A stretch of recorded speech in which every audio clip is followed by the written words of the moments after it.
So you think that souped up Maserati of a bait caster reel is a bad piece of medicine?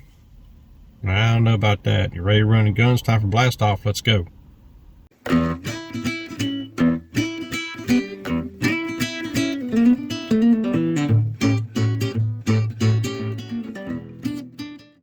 Hey guys, Ty here with you. Welcome back to Bassin 101.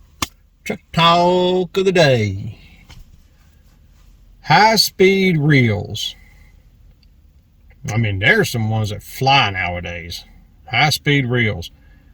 Number one question, are they really that necessary? How fast do you need to reel back a bait?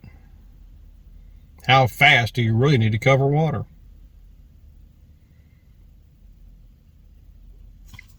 You know, a high-speed reel, people don't realize, unless you're reeling back a worm or a jig, a high-speed reel will make any lure feel like a tuna as you're trying to crank it in, because you've got so much power behind that crank. It makes any kind of crankbait or jerkbait or any top water, anything you're pulling back, weigh twice as much trying to pull it back because of the speed of the reel. Not only that, if you're reeling back a Texas rig or a jig, and you got one of those new 8s, 9s, and I think there's even a 10 out there I saw the other day.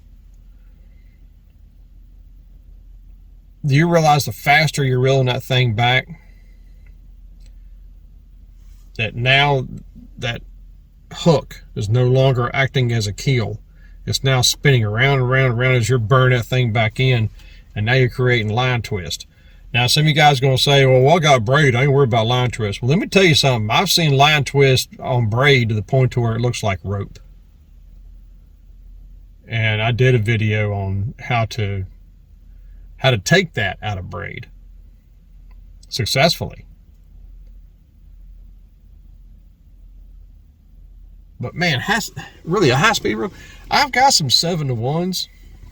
I've had 7-to-1s actually for 25 years. The old Daiwa PT33SH. That was the first one to hit the market. And then my new Daiwa CA80s are 7.5-to-1s. Only because it's what they came in when I got them. Later they made a 6.3-to-1 or something like that, which probably would have been better. But they didn't come until after I bought all the ones I had. But 7's my cutoff. And even with a 7, I'm not burning that bait back as fast as I can to me to get another cast out there. Because I do realize, especially baits that don't have a lot of torque, they're just spinning as they're coming back at you when you're burning back like that. And no, because that creates line twist. Not only that, big bass don't normally chase really fast moving lures. That's why a lot of times when you slow down and you fish things slowly and methodically, that's when you start catching your bigger fish. You know, that old fat boy don't want to move around too much to eat. Put yourself in his shoes. Or put yourself in his fins. But these high-speed reels, man, you can only go so far with it. That's kind of like if you just drive around town where you have 25 and 35 mile an hour roads, and you build a hot rod to where it's over 1,000 horsepower, and you got tubbed out and everything else. And think, where are you going to drive it? Just where you live as 25, 35 mile an hour zones. Where are you going to drive at? Besides gas station to gas station, in order to get home. Not saying anything against hot rods. I like hot rods. Okay. So don't get me wrong about that. I'm just trying to make a point. Yeah, I'm not saying that the 8, 9, 10-to-1 reels are bad. I'm not saying that. I'm just saying, are they necessary? I mean, are they really necessary?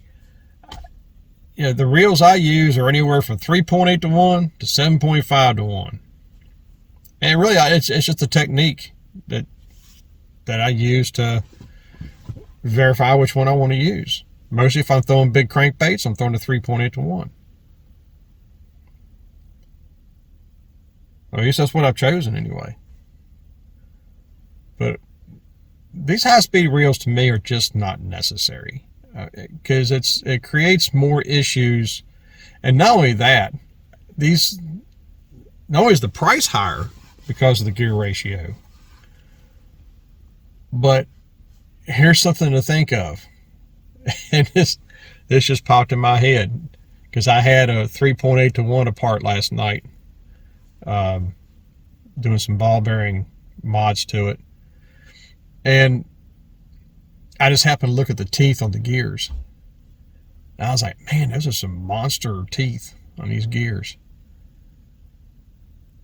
And then I got to thinking about a 5 to 1 that I did a couple of days earlier and how much smaller the teeth were from that. And I had gotten in about a month ago another PT 33 SH 7 to 1 and seen how fine the teeth were on that. They're still beast of a gear, but they're, because back then they made a beast of a gear. They don't now, but they did back then. So the higher gear ratio you're going, the finer your teeth are in that main drive. How long do you think they're going to last? Think about that for a minute. If you're the kind of person that fishes all the time, or as often as you can go, say 4 or 5 times a week, in the evenings or whatever, that reel's getting a lot of use. And eventually things are going to start breaking down, because the parts today are not quite as good as they were years ago. Because they're trying to make them cost effective while you're paying a fortune for them. And it's probably the same factory making all of them anyway for every company. That's kind of how it is for Doyo. So think about that for a minute. Overall, are high-speed reels necessary? Maybe to you they are. To me, they're not. And I'm sure to a lot of other guys, they're not. Are they cool to have? I'm sure they're probably cool to have. But are they necessary? That's the point I'm trying to make. Do you have to have one in order to bass fish? Or can you get away with a 5 to 1, 6 to 1, 7 to 1?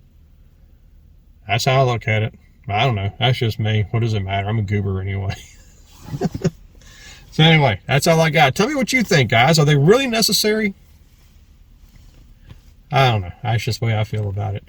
So until next time, remember, new techniques are trendy. Bass never change. May the Father bless you and keep you in Yeshua's name. And as always, fish on.